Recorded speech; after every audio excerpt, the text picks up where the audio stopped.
Hare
जेथे वैष्णवांचा वास धन्यभूमी पुण्य देश दोष नाही ओखदाची दूत सांगे यमापाशी कर्णटकयाच्या भारे भूमी गर्जे जे जे कारे सहजतया जनाछंद वाचे गोविंद गोविंद तुळशीवणे रंगमाळा अवघा वैकुंठ सुबळा तुका म्हणे भेणे तुका म्हणे भेणे काळ नये ते नेराणे दोष नाही ओपदाशी दूत सांगे अमापाशी विठाला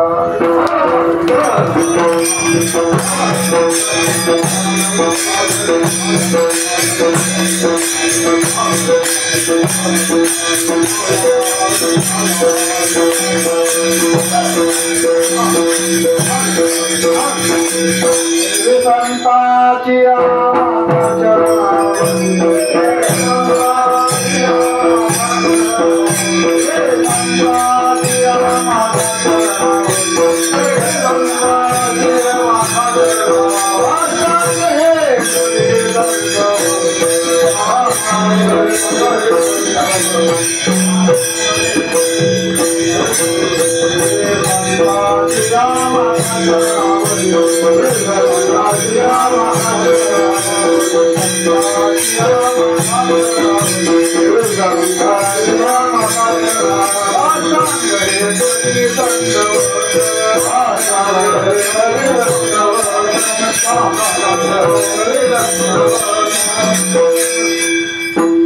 जेथे वैष्णवांचा वास जेथे वैष्णवांचा वास धन्य भूमी पुण्य देश दोष नाही ओखदाशी दूत सांगे यमापाशी. कीर्तन रूपी सेवेकरता निवडलेला अभंग श्रीमंत श्री जगद्गुरु तुकोबाराय यांचा हा संतपर प्रकरणातील अभंग आहे. या अभंगाच्या द्वारा जगद्गुरु तुकोबाराय संत महात्म्यांच्या म्हणजे वैष्णवांच्या वास्तव्यामुळं त्या भूमीवर किती चांगला परिणाम होतो याचं वर्णन महाराज अभंगातून करतात.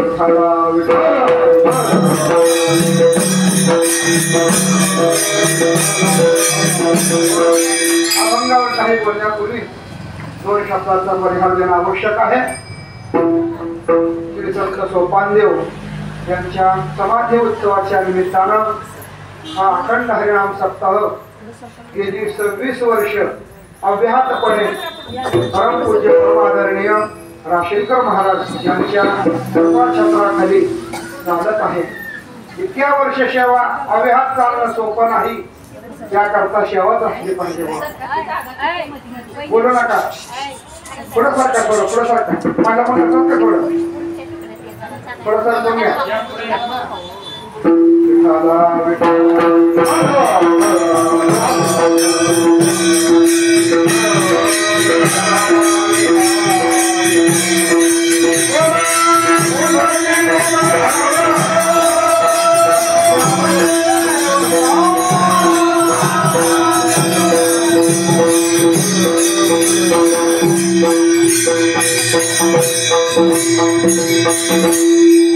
अशी ही अव्याहतपणे गेली 26 वर्ष म्हणजे 2 तप होऊन गेली.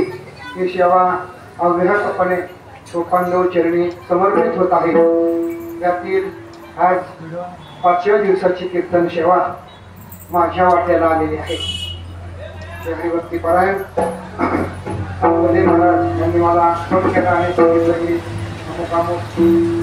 कार्यक्रम आहे आणि त्या कार्यक्रमामध्ये सोलापूरमध्ये जसं बरेच वेळा आलेलो आहे. हरिभक्तीपरायण भागवत महाराज यांचे पितृचरण हरिभक्तीपरायण नामदेव महाराज यांनी बऱ्याच ठिकाणी या कार्यक्रमाला बोलावलेलं आहे. शिवाय गणेशराव ही मंडळी सगळे कार्यक्रमाला प्रत्येक ठिकाणी दिंडी असेल वगैरे वगैरे जुन्या भागात कीर्तन काकांची तुमच्या वडिलांची झालेली आहेत. आणि तसं काय नामचा गोवा नव्हे, पंढरपूरचाच आहे. आणि ही कीर्तन सेवा करत असताना एक समाधान असतं. कोणतं की आपल्या समोर कोणी अधिकारी व्यक्ती समोरून बसते की बोलण्यामध्ये तारतम्य राहतं, मनुष्य वायफळ बोलत नाही. तसं स्वानंद सुखदेवाशी गुरुद्वार महाराज वारकरी शिक्षण संस्थेमध्ये शिकत असताना 4 वर्षाचा अभ्यासक्रम पूर्ण झाला की त्यांची परीक्षा घेतली जाते. त्याला कीर्तन परीक्षा, प्रवचन परीक्षा म्हणतात. तशी आज माझी परीक्षाच आहे. महाराज पुढे बसले.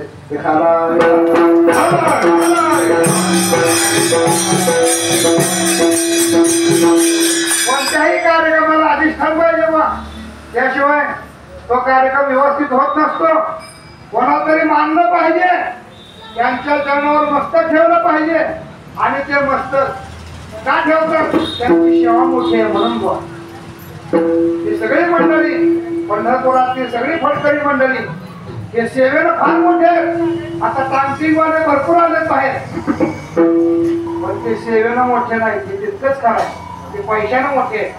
एका एकाचा पगार कीर्तनाचा 40,000 50,000 त्या बाबतीत मोठे असतील, पण सेवेच्या बाबतीत शून्य.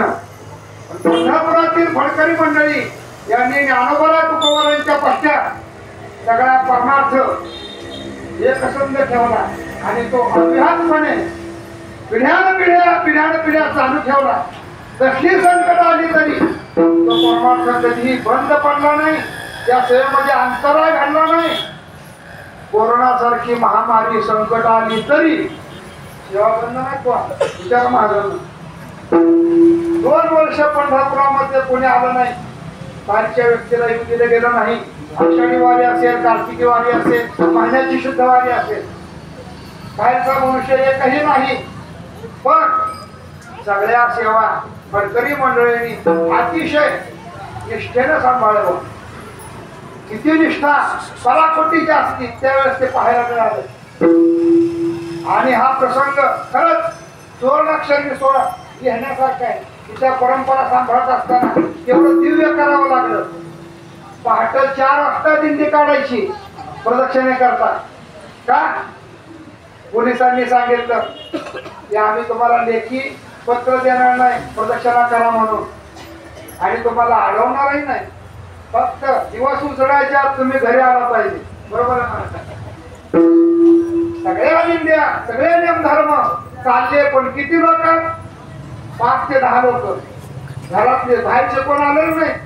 घरातले जे मंडळी आहे, मग आईने तुळस घ्यायची, बायकोने हांडा घ्यायचा, मुलाने हांडा घ्यायचा, बापाने विणा घ्यायचा, आजोबाने टाळा घ्यायचा, पाकवास घ्यायचा, आणि 5-6 लोकांवर दिंडी काढायची. पण नियम धर्म बंद नाही. आणि त्या 5-6 लोकांवरच कीर्तन सेवा दशमीची असेल, एकादशीची असेल, द्वादशीची असेल, सगळे नियम धर्म तेवढ्या लोकांवर सांभाळले. म्हणून फडकरी मंडळी सेवेच्या बाबतीत मोठे आहेत आणि हे तुम्ही मानलंच पाहिजे. आणि मानणं महत्वाचं आहे. पण असे या ठिकाणी अधिष्ठान असणारे राशंकर महाराज मोठे मंडळी आहेत. अशा सोपानदेव महाराजांच्या उत्सवाच्या निमित्तानं सुरू असणारा हा उत्सव देव म्हणे ना मया मार्गशीर्ष गाढा चलावे सासवडा उत्सवाला चला. भगवान म्हणतात नामदाराला की चला उत्सवाला सासवडकडे. आणि स्वतः भगवान आपल्या भक्तांचा सोहळा करतात. बरं, आपुल्या दासाचा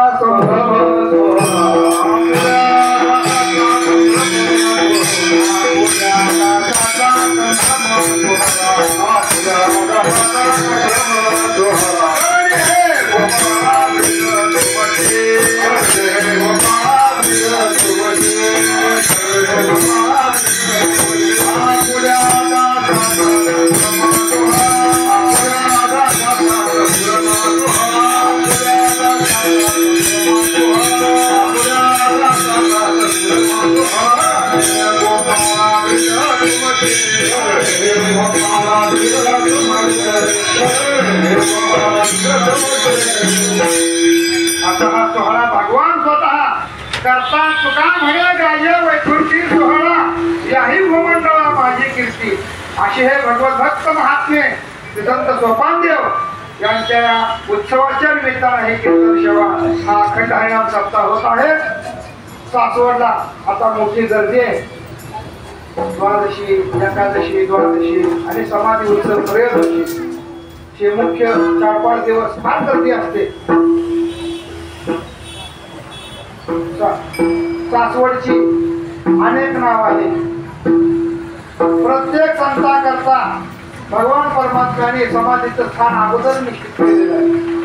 अलंकापुरी ज्ञानिया इंद्रनीळ सोपाना निवृत्तीशी जाना त्र्यंबकेश्वरी.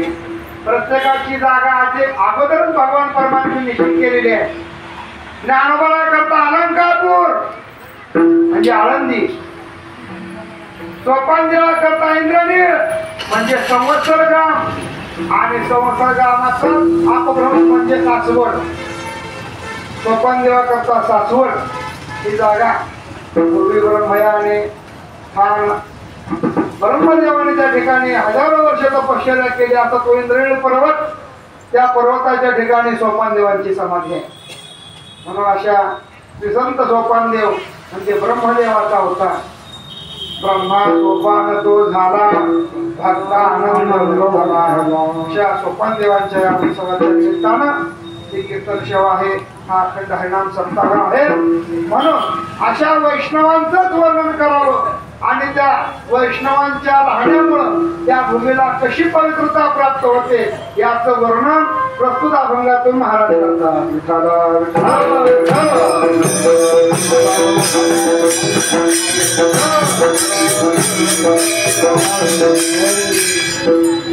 अभंग सेवेकरता घेतलाय तो जगद्गुरु तुकाराम महाराजांचा आहे.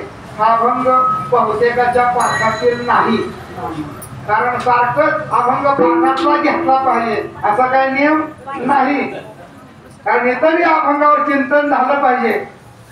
इतरही अभंग आहेत त्या अभंगाचं चिंतन आपापल्या पद्धतीनं केलं पाहिजे. तेच त्या अभंग घेण्यामध्ये काय असतं, लोकांना पाठ आहे ठीक आहे, पण महाराजाला वेगळं चिंतन होत नाही. ते सांगावं लागतं. अभंग नवीन निवडला की त्यावर अभंगाचं चिंतन मांडणं, अगोदर अभ्यास करणं, त्या सगळ्या गोष्टी असतात. आणि म्हणून नवीन अभंगाचं चिंतन मांडण्याकरता मुद्दाम म्हणून अभंग मी सेवेकरता निवडला. या अभंगातून जगद्गुरु तुकाराम महाराज वैष्णवांच्या वास्तव्यामुळं त्या भूमीवर कसा परिणाम चांगल्या पद्धतीने होतो याचं वर्णन अभंगातून महाराज करतात. अभंगाची प्रस्तावना थोडक्यामध्ये अशी आहे. या भूतलावर येणारे 2 वर्ग आहेत. एक वर्ग आहे भगवान परमात्म्याचा म्हणजे देवाचा, दुसरा वर्ग आहे संतांचा. दोघांच्या येण्यामध्ये मात्र बदल आहे. ज्यावेळेस भगवान येतात त्यावेळेस दुष्टाला दुःख होतं आणि दुष्टाला म्हणजे सज्जनाला मात्र सुख होतं. मात्र संत महात्म्यांच्या येण्यामध्ये मात्र सर्वांना सुख आहे. भागवतामध्ये गोड वर्णन केलेलं आहे. भूतानां देवचरितम सुखाय सुखाय सुखाय वै साधूनां तादृशां अच्युतात्मना. देवाचा अवतार होय दासा सुख दैत्या भय येतही आयसे विषम आहे हे न समाये तुझ माझे. स्वतः भगवान परमात्म्याचे असणारे पिता श्री वसुदेव नारदाशी बोलतायत. नारद महर्षी आपल्या ठिकाणी आहे समता का संत महात्मे समतेला प्राप्त झालेले आहेत. माझा मुलगा असणारा भगवान, मी त्याला विचारलं, अरे बाबा मला ब्रह्मज्ञान सांग, पण तोच माझ्या पाया पडतो आणि मला म्हणतो असं कुठं असतं का? तुम्ही माझे पिताश्री आहात, वडील आहात आणि वडिलाला कुठं मुलांनी ज्ञान सांगायचं असतं का? तोच माझ्या पाया पडतो. मग ते ब्रह्मज्ञान मला मिळावं याकरता मी तुम्हाला शरण आलेलो आहे. आणि तुम्ही कसे आहात? तुम्ही अच्युतात्मे देव तुमचा ज्ञान झाली. तुम्ही म्हणाल त्या उद्धारी एरवी हातीने धरले अनाथे असे तुम्ही आहात. तुमच्याकडे काय आहे? समता आहे. कशी समता आहे याकरता उदाहरण नाथ महाराजांनी गोड दिलेले आहेत भागवतामध्ये. नाथ महाराज सांगतात या हिरण्यकश्यपूने सगळीकडे दौंडी पिटवली. संपूर्ण पृथ्वीवर त्याचं शासन. त्याने असं फरमान काढलं काय, माझ्या राज्यामध्ये कुणीही देवाचं नाव घ्यायचं नाही. ज्याच्या गळ्यात मार त्याला फसाव देण्यात येईल. आता जर वट हुकूम आता जर कोणी काढला तर कुणाच्या माळा टिकतील का? मला नाही वाटत कुणाची माळ टिकेल म्हणून. अहो कोरोना सारख्या संकटामध्ये काही लोकांनी मी म्हणणारे, पण ज्यावेळेस त्यांच्यावर त्या लोकांना आक्रमण केलं तुझ्या त्यांनी माळा काढला. माळ काढला तो काय आजरामर होणार थोडंच आहे, जायचं सगळ्यालाच आहे. पण माणसं मात्र इथं चुकतात की आपलं संकट आलं की मग मात्र आपलं फक्त जेवढं महत्वाचं आहे जीव महत्वाचा आहे म्हणतात. बाकीचं काय असत ते बघू. शिर सलामत तो पगडी 50 अशी म्हणणारी माणसं आहेत. म्हणून ज्यावेळेस नारद महर्षींना वसुदेव विचारतात की तुमच्या ठिकाणी समर्थ आहे आणि त्याकरता उदाहरण दिले हिरण्यकश्यपूचं. हा हिरण्यकश्यपू त्याने काय केलं, असं फरमान काढलं माझ्या राज्यात कुणीही देवाचं नाव घ्यायचं नाही. नाव घेऊन ती देवाचे हे ब्रीद हिरण्यकश्यपूचे. नाथ महाराज सांगतात की देवाचं नाव कोणी घ्यायचं नाही. असं ब्रीद ज्याचं कोणाचं हिरण्यकश्यपूचं. पण त्या हिरण्यकश्यपूच्या दरबारामध्ये नारदा तुम्ही गेलात ना की तो उभा राहतो, तुमचं दर्शन घेतो, तुमची पाद्यपूजा करतो आणि म्हणतो काय म्हणतो, नारदा बरेच दिवस झाले आता तुमचं एकदा कीर्तन होऊन जाऊ द्या. आता कीर्तन म्हणजे नामस्मरण नाही का, देवाचं नामचिंतन नाही का. पण त्याला मात्र अशी कीर्तन तुझे रुचे विषमत्वाचे तुझा नाही. नाथ महाराज वसुदेवाच्या मुखामध्ये हे शब्द घालताय की या हिरण्यकश्यपूने वृतवाक्य निर्माण केलं नाव घेऊन येते देवाचे हे ब्रीद हिरण्यकश्यपूचे. अशी कीर्तन तुझे रुचे विषमत्वाचे तुझा नाही. तुझ्या ठिकाणी विषमता नाही, तुमच्या ठिकाणी विषमता नाही हे मला सांगायचंय असं नाथ महर्षींना स्वतः वसुदेव बोलतायत. पुढं दुसरं उदाहरण त्यांनी दिलं. या रावणाने सगळे देव पण दिवसात टाकले, जेवढे असतील नसतील तेवढे सगळे. प्रत्येक देवाला काम वाटून दिली. नवग्रहाच्या पायऱ्या केल्या आणि स्वतः त्या नवग्रहावर पाय देऊन सिंहासनावर जाऊन बसणारा हा रावण प्रत्येक देवाला काय काय कामं लावली याचं वर्णन नाथ महाराजांनी भावार्थान मानामध्ये गोड केलेला.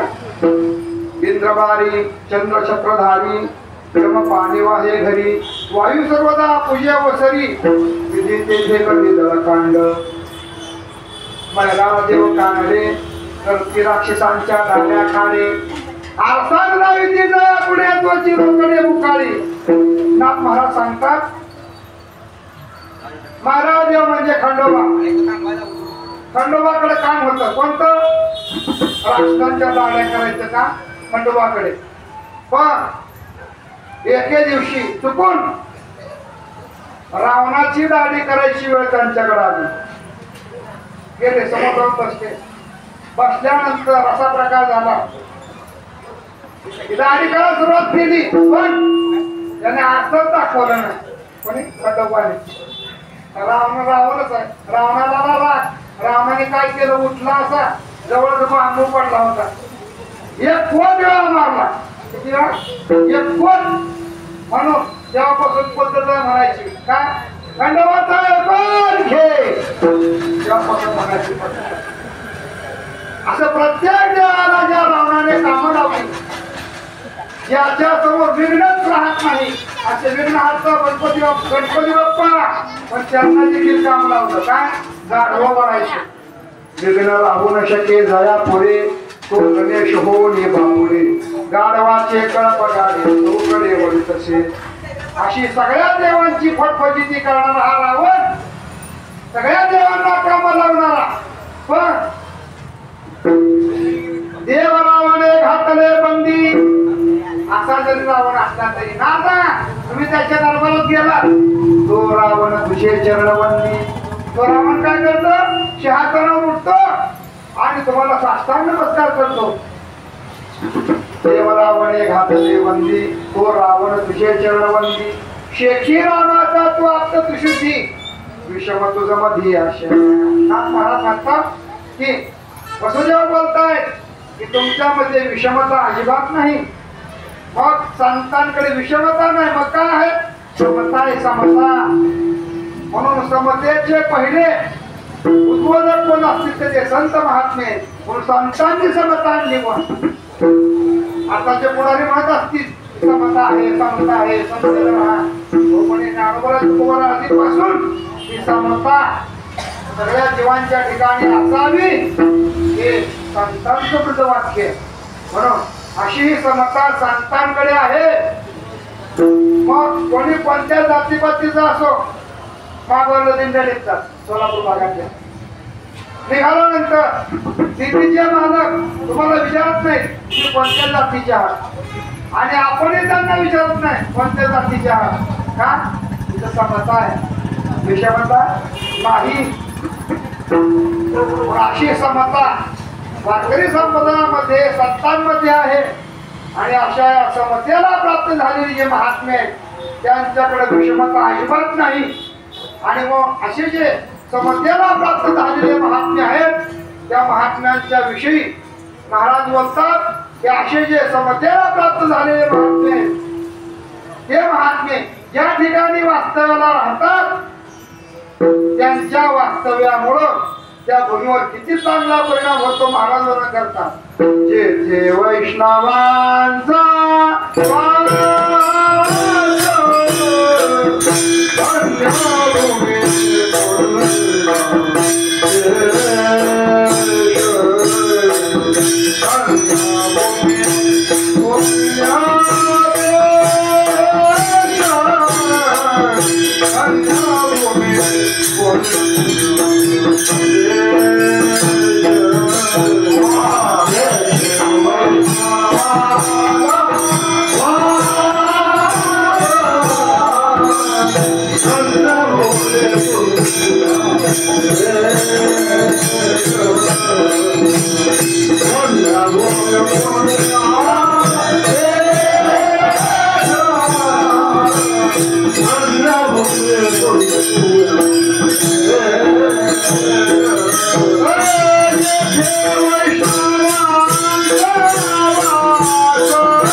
धन्य भूमी पुण्य देश महाराज सांगतात असे जे समतेला प्राप्त झालेले महात्मे ते महात्मे ज्या भूमीवर वास्तव्य करतात त्या भूमीला ते पवित्र बनवतात म्हणून संत महात्म्यांच्या वास्तव्यामुळं कोणाकोणाला पवित्रता प्राप्त होते याचा जर निकष आपण पाहिला तर अनेक गोष्टींचा त्या ठिकाणी संबंध येतो त्या महात्म्यांच्यामुळं कुळाला पावणता येते त्या महात्म्यांच्यामुळं देशाला पावणता येते त्या महात्म्यांच्यामुळं हे ज्या आई वडिलांच्या उदरी जन्माला आले त्यांना पावणता त्यांच्यामुळे येते रामातील प्रसिद्ध श्लोक आहे कुलम पवित्रम जनने कृतार्था वसुंधरा पुण्यवती चेना अपार सवी सुख सागरेस्मिन् दिनं परब्रह्मण्यस्य जन्म हरिभक्त ब्रह्म संपन्न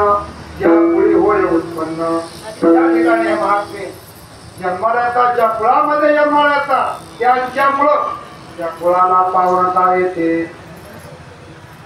आता आसुर योनीमध्ये आसुर कुळामध्ये भक्त प्रल्हाद जन्माला आले, त्यांच्यामुळं त्या आईलाही धन्यता आहे. भक्त प्रल्हाद कयाधूच्या उदरी जन्माला आले म्हणून त्या आईला तिची आई पावन झाली. पावन का प्रल्हाद जन्माला आले पोटाला म्हणून ज्या वेळेस प्रभू रामचंद्र कैकसी बरोबर बोलतात, रामाचा प्रसंग आहे. प्रभू रामचंद्र कैकसी म्हणजे रावणाच्या आईला सांगतात, सावधायके कैकसी धन्य धन्य तुझी खुशी, विभीषणा ते प्रसवलीशी सकळ कुळाशी उद्धरण. गोड वर्णन केले नाथ महाराजांनी. नाथ महाराज प्रभू रामचंद्राच्या मुखामध्ये शब्द घालतात, सावधायके कैकसी धन्य धन्य तुझी खुशी. का कशामुळे तुझी खुश पवित्र आहे? विभीषणा ते प्रसवलीशी सकळ कुळाशी उद्धरण. सगळ्या कुळाचा उद्धार विभीषणामुळे झाला, त्याला प्रसवलीस म्हणून तुला पावनच आहे, धन्यता आहे. रावणाच्या पापे त्वरित नरका जाणे कुळासहित, धन्य भाग्याचा हा हरिभक्त सकळ कुळ निश्चित उद्धरणे. दोहीची स्थिती निश्चिती प्रत्यक्ष दिशे हातवाती, असत पुत्रे नरक प्राप्ती उद्धार गती सत्पुत्रे. रावणाचे दुराचरणे जगनिंदी माते कारणे, विभीषणाचे साधूपणे जगे मानणे तुझ राजी.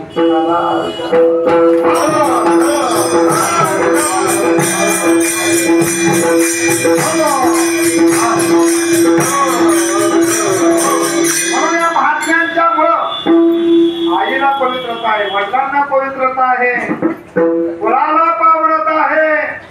कुळाला पावनता महात्म्यांच्या मुळे. एवढ्यावर म्हणून थांबत नाही. कुलम पवित्रम जननी कुलदाता. आई वडिलांना यांच्यावर धन्यता आहे. ज्ञानोबाच्या बाबतीत रुक्मिणी माता ज्यावेळेस ज्ञानोबांना समाधी देण्याचा प्रसंग आहे त्यावेळेस सगळे रडायला लागले. देवाने सगळ्यांना शांत केलं. भगवान म्हणतात रडू नका, ज्ञानोबाला समाधी देतो पण तुम्ही रडू नका. मग निवृत्तीनाथ महाराज भगवान परमात्मा यांच्या गळ्यात पडून ज्ञानोबाच्या गळ्यात पडून रडतायत. निवृत्तीनाथ महाराज हे कधी प्रवृत्तीवर येत नाहीत. असे निवृत्तीनाथ महाराज रडायला लागल्यानंतर भगवान म्हणतात निवृत्ती देवा हे तुम्हाला शोभतं का, तुम्ही रडताय? निवृत्तीनाथ महाराज वर्णन करतात देवा रडणं हे तेव्हा येतं त्या माणसाचे असणारे गुण आठवले की मग रडणं येत असतं, रडू येतं. अमर्यादा कधी केली नाही येणे, गुरु शिष्य पण शिकलेले. कोण बोलतय? स्वतः निवृत्तीनाथ महाराज ज्ञानोबाबद्दल बोलतात उभ्या आयुष्यात माझी कधी आणि अमर्यादा केली नाही म्हणून देवा रडू येतं. त्या माणसाचे गुण माणसाला रडवत असतात. मग निवृत्तीनाथांना कसं तरी शांत केलं आणि ज्ञानोबांना समाधीच्या जागेवर आणलेलं आहे. देव निवृत्ती याने धरले दोन्ही कर, जातो ज्ञानेश्वर समाधीची. एका बाजूला हरी आणि एका बाजूला हर दोघांनी धरलं ज्ञानोबांना आणि समाधीच्या जागेवर आणलेला आहे. आणि पुढं ज्ञानेश्वरी ठेवली आणि ज्ञानोबाचा आवडता अध्याय म्हणजे 9वा अध्याय. 9वा अध्याय काढला आणि ज्ञानोबाला 3 वेळा तेव्हा जोडले कर कमळ, झाके रे डोळे ज्ञानदेवे. ज्ञानोबाला समाधिस्थ झाले आणि मग सगळ्यांना बाहेर आणलं. आता भगवान परमात्म्याने सगळ्यांना बाहेर आणलं आणि घातली शिळा समाधीशी. समाधीला शिळा घातली आणि मग मात्र भगवान परमात्म्याला रडू आवरेना. भगवान ओसंडवानी वृत्ती आणि गोळा गेला आणि काच्या डोळा सगळे रडायला लागले. मग त्या ठिकाणी देवाला आतापर्यंत भगवान परमात्म्याने आवरलेलं भगवान परमात्मा ज्ञानोबा करता रडतात. जर तसा भगवान रडा लागल्यानंतर सगळी भक्त मंडळी बोलू लागली, अहो देवा, आतापर्यंत तुम्हीच आम्हाला सांगत होता रडू नका रडू नका, आता तुम्हीच रडताय, हे तुम्हाला शोधताय का? भगवान म्हणतात, अहो तसं नाही, ज्ञानोबा सारखा महात्मा मागे झाला नाही, पुढे होणार नाही. मागे बहुत भक्त झाले, पुढे भविष्य बोलिले, निवृत्ती सोपाने सोडविले अपार जीव जन्म. ज्यांचा सारखा महात्मा कोण शक्य नाही. भक्त ज्ञानी आणि वैरागी ज्ञानदेवा साच होती न देखो नायको याची लागी कंती वाटे बघून. अशी मंडळी पाहिजे बघा पाठांतरावाली. आणि मग भगवान परमात्मा रडतायत आणि या प्रसंगामध्ये रुक्मिणी आईसा पुढे आल्या आणि म्हणाल्या, अहो काय रडताय, रडू नका. मग रुक्मिणी मातेला भगवान परमात्मा ज्ञानोबाचा अधिकार सांगतात. हे महात्मे सामान्य नाहीत. या महात्म्याने सगळ्या लोकांचा उद्धार केला. सामान्य व्यक्तिमत्व नव्हे, थोर महात्मे आहेत. सगळं वर्णन केल्यानंतर आळंदीचं वर्णन केलं, सगळं वर्णन केलं. भगवंत म्हणे नामयासी एका प्रभूशी बोलसी क्षणोक्षणा गुणा ठेवती मानसी ज्ञानोबाचे. या ज्ञानदेवाचे भक्त ज्ञानी वैरागी ज्ञानदेवाने साथ होईल म्हणजे कोण ऐकू याची लागी कंती वाटे भूत. मागे अनंत भक्त झाले, पुढे भविष्य बोलिले, निवृत्ती सोपाने सोडविले अपाराची विजंतो. मग हे सगळं वर्णन ऐकल्यानंतर मात्र आई साहेबांना राहवलं नाही. आणि मग आई साहेब म्हणता, एवढं जर दुःख होतं तर ज्ञानोबाला समाधीला कशाला बसवता. पण हे सगळं वर्णन ऐकल्यानंतर मात्र आई साहेबांच्या मुखात उद्गार आहेत, म्हणे धन्य धन्य जयाचे कुशी ज्ञानदेव जन्मले. काय ज्ञानोबाचा अधिकार असेल. रुक्मिणी माता त्यांच्या आईला धन्यवाद देतात की ज्ञानोबा सारख्या रत्नांना व्यायलेली अशी जी महात्मा आहे, अशी जी आई आहे, किती पावन असेल. धन्य धन्य जयाचे कुशी ज्ञानदेव जन्मले कुलम पवित्रम जननी कृतार्था. आईला धन्यता या महात्म्यांच्या मुळे आहे, कुळाला पावनता या महात्म्यांच्या मुळे आहे. कुलम पवित्रम जननी कृतार्था वसुंधरा पुण्यवती चेतेन. आपला मुद्दा आहे काय, वसुंधरा म्हणजे पृथ्वी या महात्म्यांच्या मुळे पावन आहे. हे महात्मे ज्या देशात जन्माला येतात त्या देशाला पावनता या महात्म्यांच्या मुळे आहे. ज्या कुळामध्ये जन्माला येतात त्या कुळाला पावनता यांच्यामुळे आहे. पवित्रते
Go!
पवित्रते कुळ पावन तो देश जेथे हरीचे दास जन्म घेतले.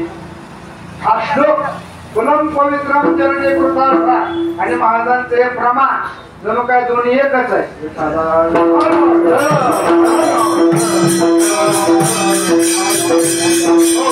असे हे जे भगवत भक्त महात्मे ज्या देशामध्ये हे महात्मे वास्तव्य आहेत, ज्या भूमीवर हे वास्तव्य करतात त्या भूमीवर या महात्म्यांच्या मुळे किती चांगले संस्कार होतात हे या मंत्रातून महाराज सांगतात. जेथे वैष्णवांचा वास धन्य भूमी पुण्य देश. हे महात्मे ज्या ठिकाणी वास्तव्याला आहेत तिथल्या भूमीला ते पवित्र बनवून टाकतात. पवित्र या महात्म्यांच्या वास्तवामुळे ती भूमी पावन बनते. पावन ही नुसती भूमी पावन बनत नाही, तीर्थक्षेत्र बनते.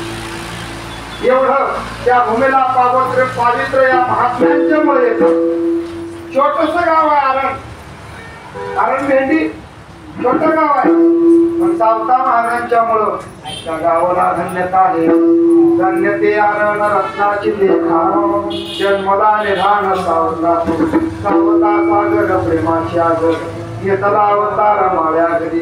धन्य त्याची माता, धन्य त्याचा पिता साखरेला दाता त्रैलोक्याचा नामा म्हणे त्याचा जन्म सुखर झाला वंश उधरला माळ्याचा. छोटस गाव आहे अरे पण सावता महाराजांच्यामुळं त्या गावाला किती पवित्रता आली.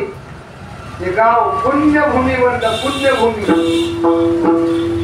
देहू देहू गाव छोटच आहे पण महाराजांच्या पदस्पर्श झाला आणि धन्य देहू गाव पुण्यभूमी धाव येथे नांदे देव पांडुरंग असं वर्णन केलेलं आहे. म्हणून महाराजांच्या मुळे त्या देहूला क्षेत्र म्हणून पावनता आली. आणखी पुढे जाऊन बोलू का? आळंदीचं जर वर्णन आपण पाहिलं तर आळंदीचं वर्णन प्रत्येक युगामध्ये आळंदीचं नाव वेगळं वेगळं आहे.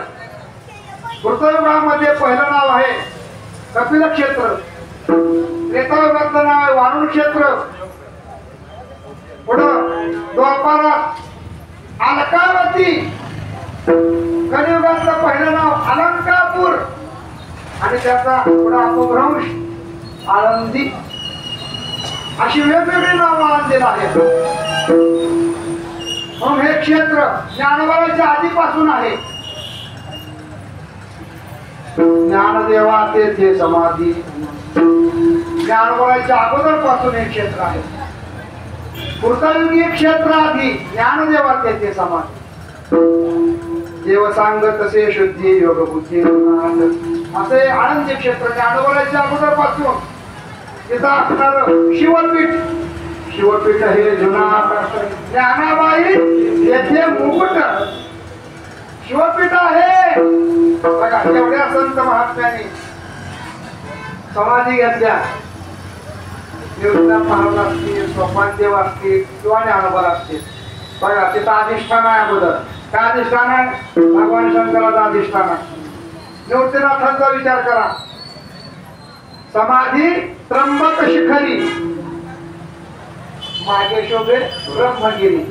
पुढं महादेवाचं स्थान आहे. त्र्यंबक हा तीर्थराज, पूर्वेला अंतरीचे काळ त्याही केजा माझी केज महाकाळ उज्जैनी.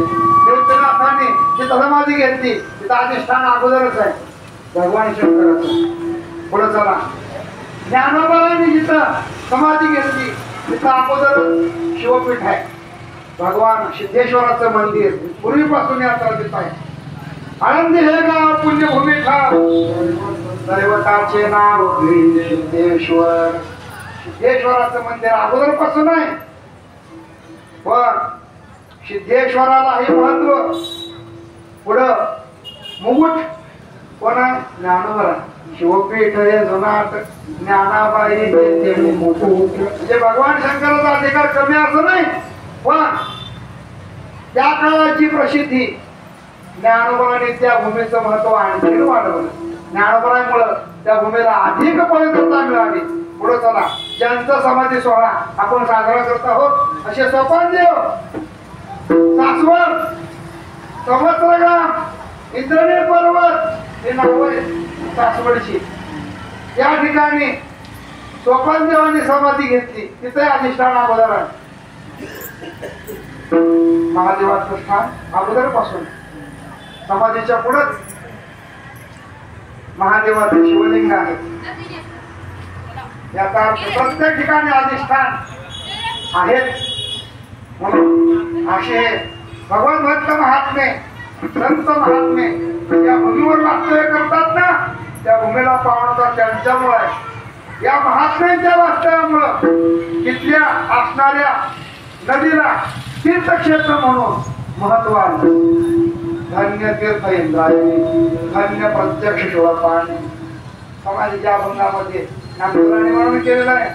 तीर्थाला धन्यता यांच्यामुळे आहे, क्षेत्राला धन्यता यांच्यामुळे आहे, आई वडिलांना धन्यता यांच्यामुळे आहे, नवे नवे त्या देशालाही पावणता यांच्यामुळे आहे. पवित्रते कोळ पावन तो देश जेथे आलीचे जन्म घेते. असे जे भगवत भक्त महात्मे आहेत त्यांच्यामुळे त्या भूमीलाही पवित्रता येते. छोटं उदाहरण सांगतो आणि पुढे जातो. या महात्म्यांच्यामुळं त्या देशाला पावणता कशा पद्धतीने येते. महाभारतातील उदाहरण आहे. ज्यावेळेस कौरव आणि पांडव युद्धकर्म खेळले आणि त्या युद्धकर्मामध्ये पांडव हारले. युद्धकर्म म्हणजे थोडक्यात जुगार. आताच्या भाषेत सांगायचं म्हणजे जुगार. मग कोणी म्हणेल धर्मराजासारखा महात्मा, न्यायी महात्मा आणि तो जुगार खेळतो, त्याने कशाला खेळावं? त्याला कळत नव्हतं का? असं कोणी म्हणेल. त्याला उत्तर आहे. काय उत्तर आहे? धर्मराज हे राजे आहेत. इंद्रप्रस्थाचं त्यांचं राज्य होतं ना. एका राजाने दुसऱ्या राजाला युद्धाचं अथवा युद्धाचं आमंत्रण दिलं तर ते आमंत्रण स्वीकारावं लागत होतं. असा नियम आहे, राजधर्म आहे. आणि तो राजधर्म धर्मराजाने सांभाळला. आणि ते सांभाळत असताना त्यांना सर्वस्व गमावं लागलं. आणि धर्मराजाने सर्वस्व पणाला लावलं, द्रौपदीला पणाला लावलं. शेवटी द्रौपदी वस्त्र काढण्याचा प्रसंग आला. त्या प्रसंगामध्ये भगवान परमात्म्याने द्रौपदीचं रक्षण केलं. करोवी पांचाली सभेर माझी आणली, वस्त्राने वस्त्रे कशी झाली माऊली. काय वर्णन केलंय महाराजांचं नाम, महाराजांनी तुकाराम महाराजांनी. त्या ठिकाणी द्रौपदीने देवाचा धावा केला. गोविंदद्वाराचा आवाज कृष्ण गोपिया लागते. अरे देवा कुठे आहे? कोठे गुंतलासी द्वारकेच्या निळका सकयाला मेला. आपला प्रस्तुत भाग नाही तरी पण हा विषय आला म्हणून सांगतो की ज्या ठिकाणी भगवान परमात्मा भक्ताचं रक्षण करतात तिथं त्या भक्ताचे कधीही उणं पडू देत नाही. त्याचे पडवणे देवणे होय रक्षिता. आपण स्वतः भगवान परमात्मा त्याला कधी उडं पडून देत नाही. या प्रसंगामध्ये भगवान परमात्म्याने द्रौपदीची लाज राखली. तो दुःशासन तिच्या अंगावरची साडी ओढू लागला. तिने पाहिलं आपले शहासारखे असणारे पती, पण त्यांनी माना खाली घातल्या. त्यांचं काही चालत नाही लक्षात आल्याबरोबर मग देवाचा धावा सुरू केला. आणि भगवान काय लांब आहेत काय? महाराज म्हणतात देवाला फक्त आर्त हाक दिली पाहिजे.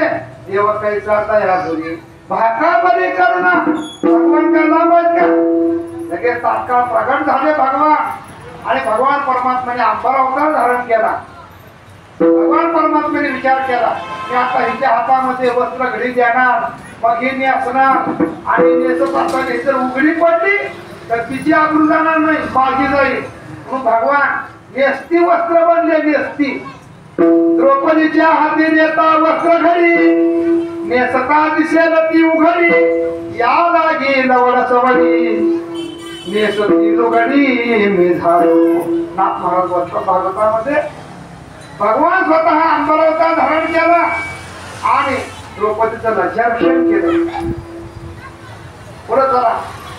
त्यावेळेस भगवान परमात्म्याने तिचं लज्जारक्षण केलं, पितांबर सोडला. त्यावेळेस भीष्माचार्य उठून उभा राहिले आणि सांगितलं अरे दुष्टा, या पितांबराला हात लावशील तरुण भस्म होशील. मग मात्र तो दुःशासन बाजूला झाला. त्या पितांबरानं तिचं लज्जारक्षण केलं. घाता घातली वारी छाया पितांबरी. भगवान परमात्म्याने पितांबर त्या पितांबराच्या द्वारा द्रौपदीचं लज्जारक्षण केलं. आणि तुला काय मागायचं असेल माग असं म्हटल्यानंतर धृतराष्ट्राने सांगितल्यानंतर मला काय मागायची गरज नाही. या मला या तुमच्या असणाऱ्या वचनातून मोकळं करा. आणि तिथून ते निघून गेले. पण जात असताना त्यांना अट घातली गेली. काय अट घातली? 14 वर्षाचा 12 वर्षाचा वनवास आणि 1 वर्षाचा अज्ञातवास. ही दुर्योधनाची दुष्ट खेळी. काय अज्ञातवासात नियम असा होता, 1 वर्षाच्या अज्ञातवासात जर सापडले तर पुन्हा 12 वर्ष वनवास आणि पुन्हा अज्ञातवास. हे सगळं दुष्ट चक्र त्यांच्या मागे कायम राहिलं पाहिजे आणि आपण राज्य भोगलं पाहिजे. असा दुष्ट हेतू दुर्योधनाचा. बर भगवान परमात्मा त्याचे बारसं येऊलेले. भगवान काय तसं होऊन देतात काय? भगवान म्हणतात मला किती आरती घालाय तेवढं घाल, माझ्या भक्ताचं रक्षण मी करणार आहे. द्वारकेचा राणा पांडवा घरी, पांडवांच्या घरी मी आहे. त्यांचं रक्षण करायला मी समर्थ आहे. आणि भगवान परमात्म्याने या प्रसंगामध्ये 12 वर्षाचा अज्ञातवास, 12 वर्षाचा वनवास संपला आणि 1 वर्षाचा अज्ञातवास सुरू झाला. त्यावेळेस देवाला माहिती होतं हे कोठा आहेत वगैरे वगैरे सगळं माहिती. त्याला काय माहिती नाही. जाणीवीचे सगळं नारायण भगवान परमात्म्याने सगळं नाटकच केलेलं ते. 1 वर्षाचा अज्ञातवास सुरू असताना भर सभेमध्ये दुर्योधनाने काय केलं? भीष्म पितामह म्हणजे आजोबा यांना भर सभेत प्रश्न विचारला. काय विचारलं? पांडव कुठं आहे? काय विचारलं?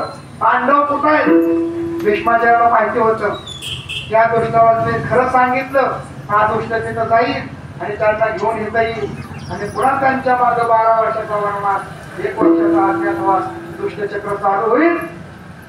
भीष्माचार्य या सभेत उठून उभे राहिले आणि दुर्योधनाला म्हणतात, दुर्योधना, मी तुझं बारसं जेवलोय.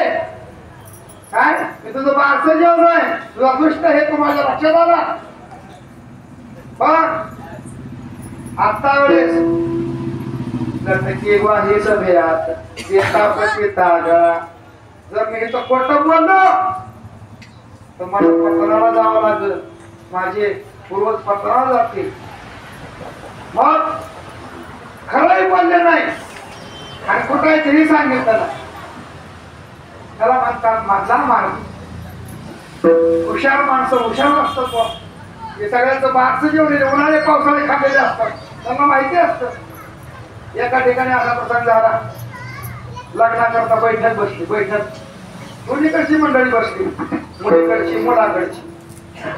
एक म्हातारा मनुष्य 80-90 वर्षाचा, तो त्या पोरांना म्हणायचा, अरे मला लग्नाला घेऊन चला, बैठकीला मी पाहिजे, तुम्हाला काही वेळ लागणार नाही, ते पाहुणे फार खवट आहे, तुमचं काही वेळ लागू देणार नाही, मी पाहिजे तिथं. असं जमणार नाही. ती पोरं म्हणायची, तुम्ही आता गर्दी करायला नका येऊ. अरे तुम्हाला काय कळत नाही, मला घेऊन चला. काय वय करतं त्या म्हाताला गाडीत बसवलं, घेऊन आले. बैठकीला बसल्यानंतर इकडची जी मंडळी होती मुलाकडची, त्याने अशी आट घातली, काय की आम्हाला विहीर भरून तूप पाहिजे. किती? थोडं थोडं नाही, किती पाहिजे? विहीर भरून तूप पाहिजे. कोणालाच काय बोलताय ना, सगळे तोंड चेहरे पडले, माना खाली घातल्या, तर काय करायचं? म्हातारा हुशार होतो. म्हातारा थोडा आणि म्हटलं, काय तुमची आट आहे? म्हणजे आमची आट अशी आहे, आम्हाला विहीर भरून तूप पाहिजे. हो, आम्ही द्यायला तयार आहे. कधी? लगेच द्यायला तयार आहे. विहीर तेवढी कोरडी करा आधी, मग आम्ही तुमच्यात सोडणार. त्याला म्हणतात शहाणपणा. तसं या प्रसंगामध्ये भीष्माचार्यांनी, ते दुर्योधना, तुझा दुष्ट हे तू माझ्या लक्षात आला की जेणेकरून तू पांडवांना पुन्हा 12 वर्ष वनवास आणि 1 वर्ष अज्ञातवासात पाठवणार आहे, ते माझ्या लक्षात आलं. पण लक्षात ठेव दुर्योधना, मी तुझं बारसं जेवलंय, हे मी होऊ देणार नाही आणि मी खोटंही बोलणार नाही. मग भीष्माचार्याने काय केलं? मधला मार्ग स्वीकारला. आणि भीष्माचार्य त्या सभेमध्ये बोलतात, दुर्योधना ऐक, पांडव नक्की कुठं आहे हे मला माहिती नाही. काय म्हणतात? पांडव नक्की कुठं आहे त्या गावाचं नाव मला माहिती नाही, पण पांडव जिथं असतील तिथलं वातावरण कसं असेल हे मी तुला सांगतो, लक्षात घे. हे महाभारतातलं वर्णन भीष्माचार्यांच्या मुखामध्ये आलेलं आहे. भीष्माचार्याने सांगितलं, पांडव ज्या ठिकाणी वास्तव्याला असतील तिथले लोक आपापसात कधी भांडणार नाही. पहिला मुद्दा. दुसरा मुद्दा, पांडव ज्या ठिकाणी वास्तव्याला असतील तिथले लोक व्यभिचार करणार नाहीत. दुसरा मुद्दा. तिसरा मुद्दा, पांडव ज्या ठिकाणी वास्तव्याला आहे तिथं कधी चोरी होणार नाही. आणि चौथा महत्वाचा मुद्दा, पांडव ज्या ठिकाणी वास्तव्याला आहेत तिथं कधीही दुष्काळ पडणार नाही. विठाला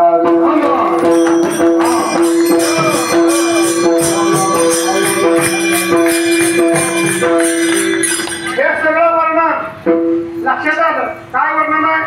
पहिला मुद्दा, पांडव ज्या ठिकाणी वास्तव्याला आहेत तिथं लोक आपापसात भांडणार नाही, कलह नाही.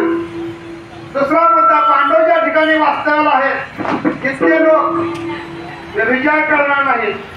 तिसरा मुद्दा, पांडव ज्या ठिकाणी वास्तव्याला आहेत तिथले लोक तिथं कधी चोरी होणार नाही. आणि चौथा महत्वाचा मुद्दा, पांडव ज्या ठिकाणी वास्तव्याला आहेत तिथं कधी दुष्काळ पडणार नाही. त्यावेळेस पांडव होते विराट नगरी. विराट नगरी. विराट नगरी म्हणजे सध्याचा वाई तालुका, सातारा जिल्ह्यातला वाई तालुका, ज्याला जावळीचं खोरं म्हणतात. तिथं संपूर्ण महाराष्ट्रात जरी दुष्काळ पडला तरी आजही तुम्ही वाईला जा, तिथं कधीही दुष्काळ नाही, बारमाही सुजलाम सुफलाम आहे का पांडव तिथं वास्तव्याला होते. म्हणून संत महात्मे जिथं वास्तव्याला आहेत तिथं दुष्काळ देखील पडत नाही. एवढं त्यांच्या वास्तव्याचा गोड परिणाम आहे. म्हणून हे महात्मे ज्या ठिकाणी वास्तव्याला आहेत तिथली भूमी देखील ते पवित्र बनतात. नवे नवे तिथं कधीही दुष्ट आचरण होत नाही.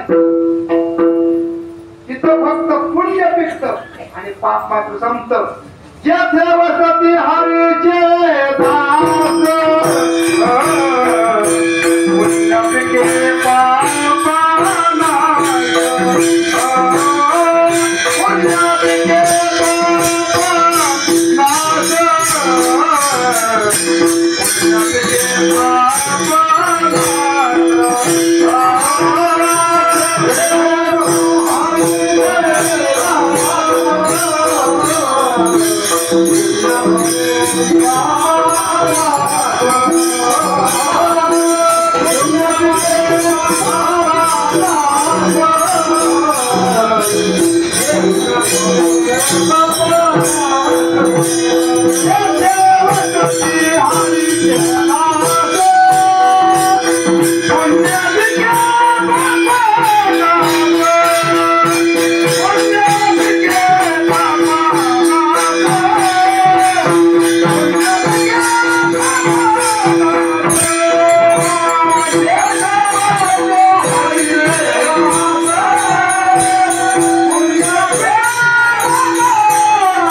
पुण्य पिके पापानाश.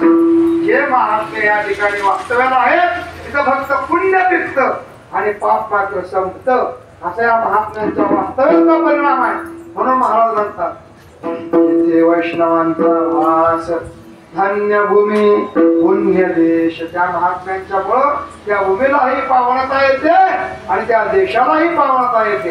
अशी हे जे महात्मे आहेत त्या महात्म्यांच्यामुळे एवढा चांगला परिणाम त्या भूमीवर होतो, त्या देशावर होतो.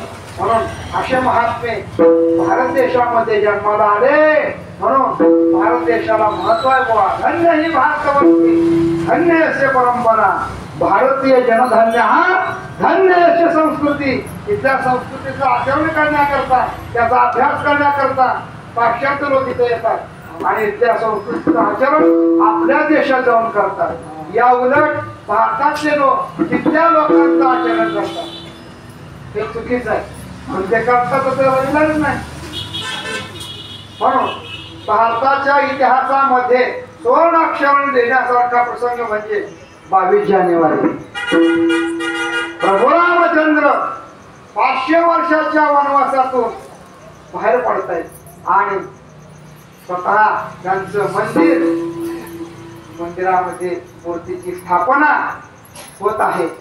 कोणता पक्ष करतोय याच्याशी आपल्याला काही घेणं देणं नाही. पण ते मात्र ज्या व्यक्तीच्या हातून होते ती व्यक्ती खरंच अधिकारानं मोठी असली पाहिजे. त्याशिवाय अशा गोष्टी होत नाहीत.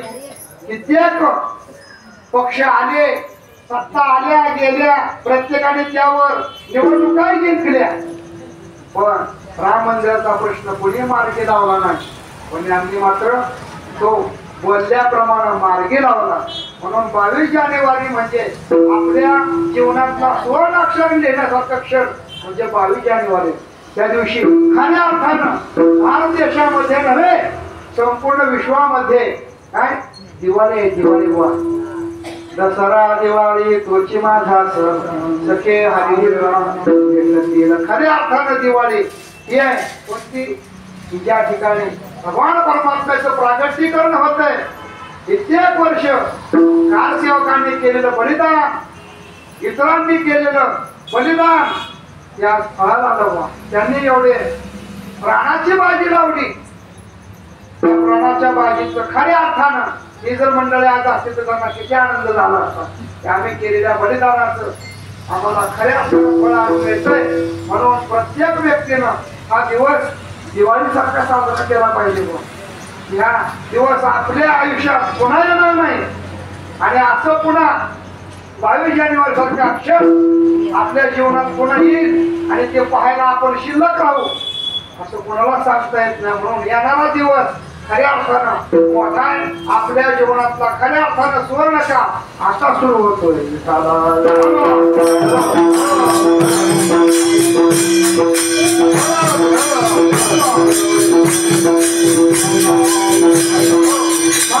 या ठिकाणी महात्मे वास्तव्य करतात त्या भूमीला हे पवित्र बनवतात जेथे वैष्णवांचा वास धन्य भूमी पूर्ण देश.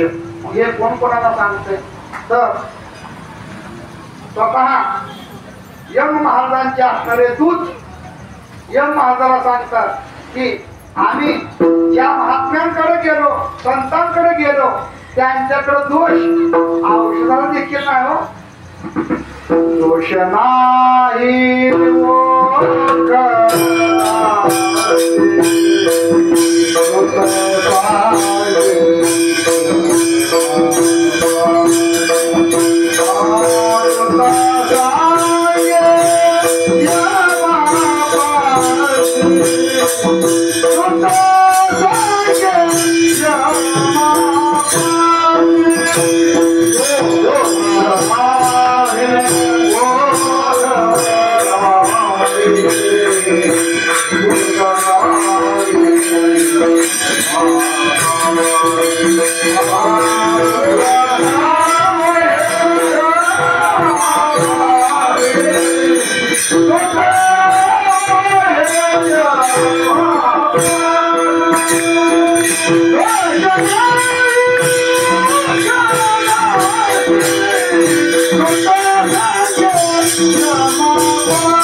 Krishna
जेथे वैष्णवांचा वास धन्यभूमी पुण्यदेश दोष नाही हो कदाशी दूत सांगे यमापाशी प्रिय संपत आलेली आहे. त्यामुळं मी अधिक न लांबवता अभंगाचा थोडक्यामध्ये परामर्श घेतो आणि सेवा थांबवतो. प्रस्तुत अभंगातून जगद्गुरु तुकाराम महाराज संत महात्म्यांच्या वास्तव्यामुळं त्या भूमीवर किती चांगला परिणाम होतो याचं वर्णन या अभंगातून महाराज करतात. अशी आहे जी वैष्णव आहे ज्यांच्या वास्तव्यामुळे भूमीला पावणता येते, त्या फळाला पावणता येते, त्या महात्म्यांच्या बाबतीत दोष औषधाला देखील नाही. तो का म्हणत सज्जनापासून महाता अवगुण अवगुण त्यांच्याकडं औषधाला मिळत नाही, आपल्याकडं गुण औषधाला मिळत नाही, सगळं अवगुणच. एखाद्याबद्दल जर विचारलं ही व्यक्ती कशी काय हवा अहो त्याच्याबद्दल आम्ही बोलू नये, तुम्ही ऐकू नये, सगळ्या बाजाने संपन्न आहे. म्हणजे बोलायचं का राहिलंच नाही, सगळ्या अवगुणाने ते मंडित असतात. गुण फार महत्वाचे आहेत. म्हणून महाराज म्हणतात की असं कोण कोणाला सांगतंय ज्यांच्याकडं औषधाला देखील अवगुण मिळत नाही ते म्हणजे संत महात्मे आहेत असं स्वतः यम महाराजांचे दूत आपल्या मालकाला म्हणजे यमाला सांगतात की त्यांच्याकडे दोष औषधाला देखील नाही. म्हणून यम महाराज सांगतात तुम्ही पृथ्वीवर जर गेलात ना तर जे भगवत दर्शन भगवत चिंतन करीत नाही ते गिऱ्हाईक आपलाय तेव्हा टोकातच आणायचं. काय करायचं? टोकातच वर आणायचं. ते गिऱ्हाईक ते आपलाय जिथं गळ्यात माळ नाही, देवाचं चिंतन करत नाही, भजन करीत नाही, मग हे गिऱ्हाईक आपलाय, ते गिऱ्हाईक वर घेऊन यायचं. मात्र ज्याच्या गळ्यात माळ आहे तो शुद्ध परमार्थ करतो, ज्याची देवावर निष्ठा आहे, संतांवर निष्ठा आहे, त्याला मात्र हात लावायचा नाही. हात लावायचं काम नाही, त्याला हात लावायचं अजिबात हात लावायचा नाही. मग यमा धर्म सांगेत होता समान आहे ते सत्ता जेथे होय हरे कथा दोष नामाचा नका जाऊ तया गावा नामधारकाच्या शिवाय सुदर्शन यावा घडते भोवती. म्हणून नाम स्मरण करणारा महात्म्याचा अधिकार फार मोठा आहे. म्हणून नामस्मरण करणारा सामान्य वारकरी असू द्या त्याचा अधिकार फार मोठा असतो. म्हणून वारकऱ्याची कधी निंदा करू नये, पण त्यांना नमस्कारच करावा. त्यांचा आदर करता आला नाही तरी चालेल, पण अनादर कधी करू नका, कारण ते देवाला सहन होत नाही. हरिजनाची कोणा नगरा विनिंदा सहत गोविंदा नाही त्याची कृपा येऊन या धैर्यावतार कृष्ण म्हणून दूत सांगे यमापाशी दोष नाही ओखदाशी दूत सांगे यमापाशी. हे महात्मे करतात काय, तर हे महात्मे सतत चिंतनामध्ये मग्न असतात आणि ते दिंडीच्या माध्यमातून सेवा करतात. मग त्या दिंडीचं वैभव कसं असतं, गरुड टकळ्याच्या भारे तुम्ही गरजेचे गरुड टक्के कशाला म्हणतात. फडकऱ्याची दिंडी पाहिली की त्यामध्ये समोर हनुमंतरायचं चिन्ह एका बाजूला आणि एका बाजूला गरुडाचं चिन्ह चांदीच्या पत्रावर कोरलेलं असतं, त्याला म्हणतात गरुड टक्के.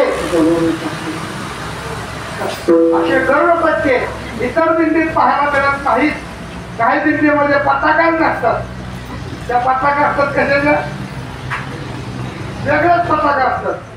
जरा काऊच्या पताका ज्यांच्या आहेत त्यांची दिंडी ओरिजिनल दिंडी, आणि ज्या दिंडीमध्ये काऊच्या पताका नाही ती दिंडी डुप्लिकेट. भांडार माल त्याचा काही उपयोग नाही. म्हणून गरुड टक्के गरुड टकळ्याच्या भारी तुम्ही गरजेचे. मग हे महात्मे करतात काय, वाद्य गोविंद गोविंद रात्रीला खेळायची वस्तूला खेळे आणखी खेळे दैवत रे. रात्रंदिवस त्यांचं भजन चाललेलं अखंड खंडेला जीवन. जनाछंद वाचे गोविंद गोविंद. यांच्या घरचा सुशोभितपणा कसा आहे, तुळशीवने रंगमाळा अवघा वैकुंठ सोहळा. वारकऱ्याचं घर ओळखायचं कशावर, ज्याच्या दारात तुळशी वृंदावन आहे समजावं हे वारकऱ्याचं घर आहे, आणि ज्याच्या दारामध्ये तुळशी वृंदावन नाही ते स्मशान गृह जाणार. मग ते गृह ते घर नाही, मग काय स्मशान भूमी असं महाराज म्हणतात, मी म्हणत नाही. असे जे वैष्णव आहेत त्यांच्या दारामध्ये सुशोभितपणा असतो. वृंदावन सडे चौकरंग माळा नाचतो सोहळा जे कोणी आपण येऊन असतो त्यांच्या घरातला सुशोभितपणा. जसं व्यवहारात म्हण आहे काय, घराची कळा अंगण सांगते, बरोबर आहे ना. दारामध्ये जर सुशोभितपणा असेल तर लक्षात येतं की ती गृहिणी कर्तव्य दक्ष आहे. पण ज्यांच्या दारात सगळ्या कोपड्याच आहेत, मग तिथं रांगोळी घालायची अट्टहास करायची भानगडच नाही, कोंबड्याच काम करतात रांगोळ्या घालायचं. वारकरी त्याला म्हणतात ज्याच्या घरी कोंबडी नाही तो. नाहीतर काही वारकरी असे मी पाहिजेत, पंढरपूरला बाजारला एक कोंबड्या घेऊन, आणि तुझ्या घरात माल आहे आणि तू हुशार हा व्यवसाय करतो. महाराज संसार करता करावं लागतं. आणि संसार करता दुसरा आहे ना, गाई पाळा म्हशी घ्या, काही एवढाच आहे धागा, दुसरं राहिलंच नाही. माणसाने कोणी काय करावं त्याला काही नियम आहेत वा.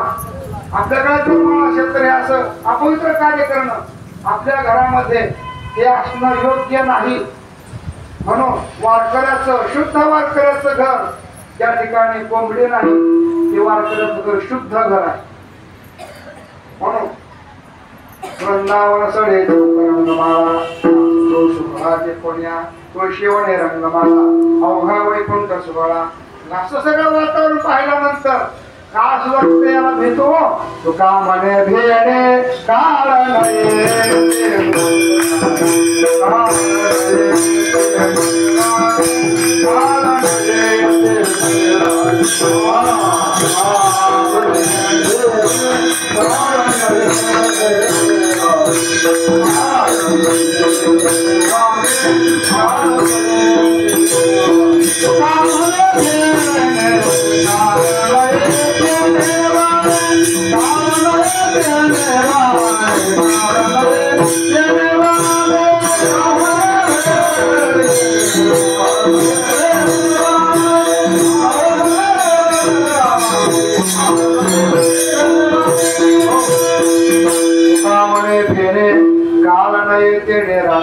असा सगळा सुशोभितपणा.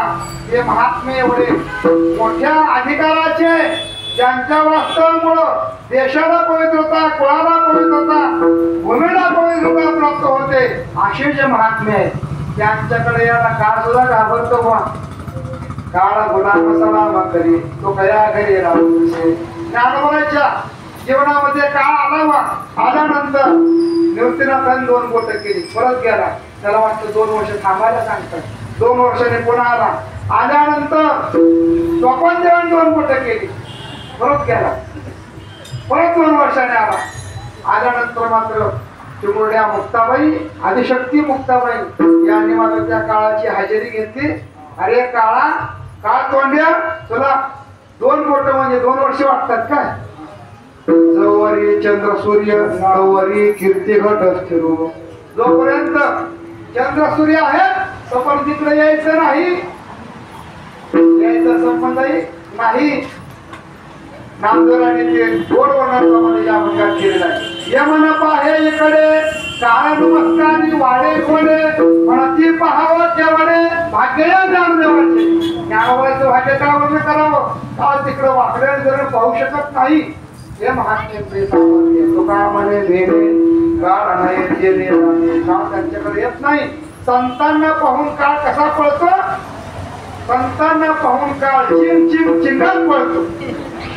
मागही बघत नाही. दड दड दड दड जोड जोड जोड जोड कळा तुटला कळी का बापुडे आले शिवनाम शीतळ मुखी सेवेचा बापुडे आले. या महात्म्यांना पाहिलं की त्या काळाला का म्हणे काळे काळे केले कोंड प्रकाशा बंदले कोण्या. तुका म्हणे काळ आता करू न शके. या महात्म्यांना तो बळ करू शकत नाही, त्यांच्याकडे तो येत नाही. म्हणून अशा संतांचं भजन करा. ज्ञानेश्वर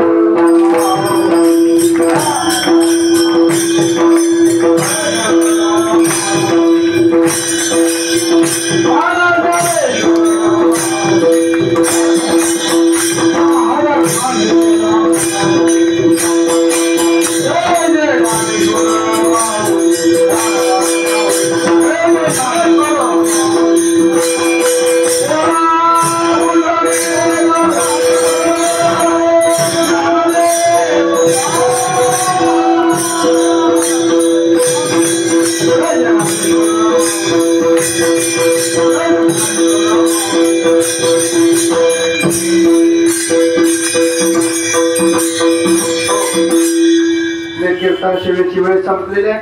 अभंगाचा भावार्थ थोड्याच्या वेळामध्ये मी आपल्या समोर ठेवलेला आहे. झालेली चिंतन सेवा संत सोपानदेव यांच्या चरणी समर्पित करतो. आजची सेवा इथं, उद्याची सेवा सोपानदेव मंदिरात आहे. संध्याकाळी 6 ते 8 कीर्तन सेवा आणि भक्तीपरायण आमच्या सासवड देवस्थानचे अध्यक्ष गुरु महाराज गोसावी यांनी उद्याची कीर्तन सेवा आमच्याकडे दिलेली आहे. संतांची सेवा आहे. संतांची सेवा करण्याचं भाग्य प्राप्त आहे. जाता एक सूचना द्यायची की अशी येणारं वर्ष विजेपासून पुढच्या विजेपर्यंत जगद्गुरु तुकोबारायांच्या विजेला म्हणजे जगद्गुरु तुकोबारायांना सदैव वैकुंठ गमन होऊन 375 वर्ष पूर्ण होत आहेत. किती? 375. त्याला श्री शतकोत्तरी अमृत महोत्सवी वर्ष म्हणतात. तर त्या अमृत महोत्सवी वर्षाच्या निमित्तानं श्रीक्षेत्र होऊ येते. सर्व दिवकर मंडळी, विश्वस्त मंडळी, अध्यक्ष मंडळी पंढरपूरला आली आणि त्यांनी पंढरपुरातील सगळे फडकरी, मठकरी, दिंडीवाली मंडळी यांची एक बैठक घेतली आणि त्या बैठकीमध्ये सर्वांसमोर असा एक महत्वाचा मुद्दा उपस्थित केला की जगद्गुरु तुकोबारायांच्या सदैव वैकुंठ गमनाला 375 वर्ष पूर्ण होत आहेत. त्यानिमित्तानं आम्ही हिऊ संस्थान 1 वर्ष कार्यक्रम राबवायचं असं आमचं ठरलेलं आहे. तेव्हा तुम्ही फडकरी मंडळींनी, दिंडीवाली मंडळींनी आपापल्या परीने कार्यक्रम घ्यावे. त्यामध्ये अनेक पंढरी क्षेत्रातील अनेक महाराज मंडळींनी कार्यक्रम घेतलेले आहेत. हरिभक्तीपरायण रामदास महाराज, केशव महाराज, माधव महाराज स्वतंत्र कार्यक्रम घेतलेले. उखलीकर महाराज यांनी कार्यक्रम घेतला आणि राशेकर महाराज त्यांनी पौषवद्य प्रतिपदाची अष्टमी हा कालावधी घेतलेला आहे. तसं आम्ही एक कार्यक्रम त्यामध्ये घेतलेला आहे. मेकापल्लीला ऐसा सांडोली सोहळा या निमित्तानं आपल्याला जगद्गुरु तुकोबारांची काही अंशी, मी काय म्हणतोय, जगद्गुरु तुकोबारांची काही अंशी सेवा आपल्याला घडेल.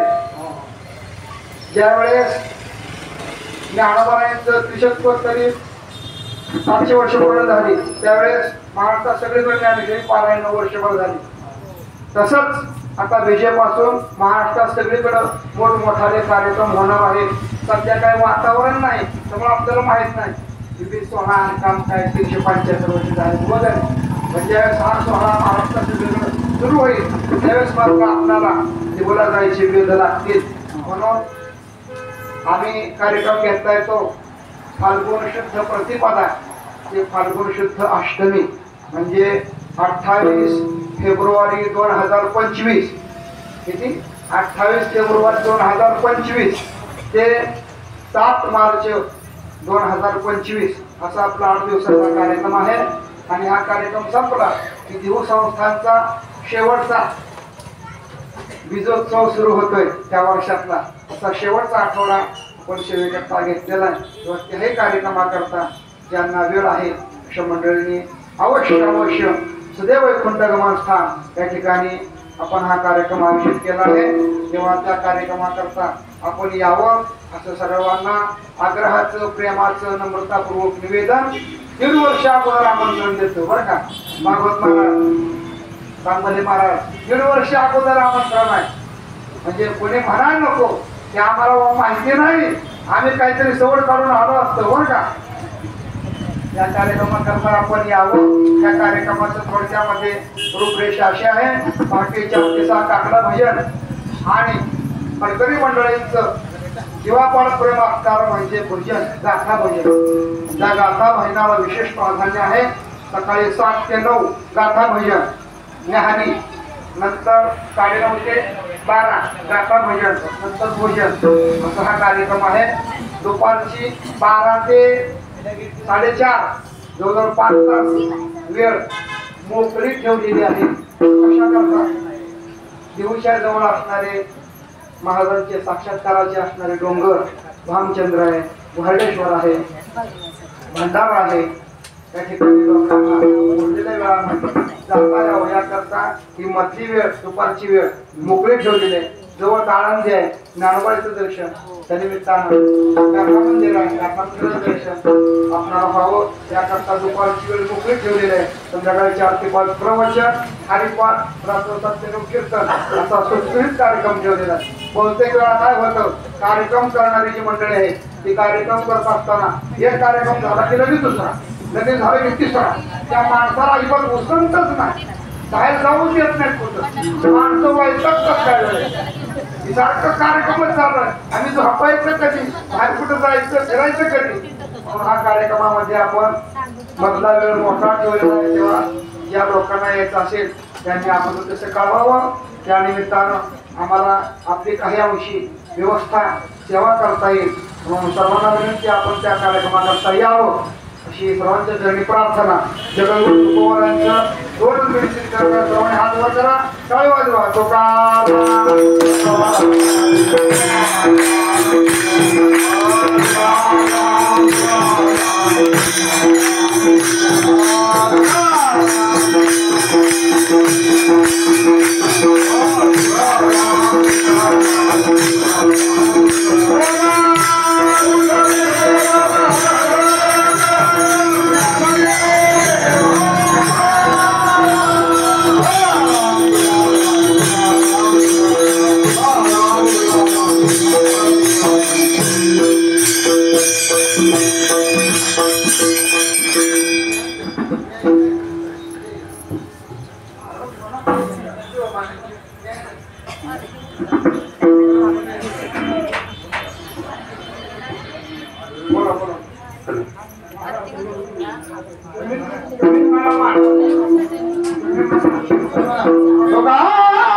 Oh,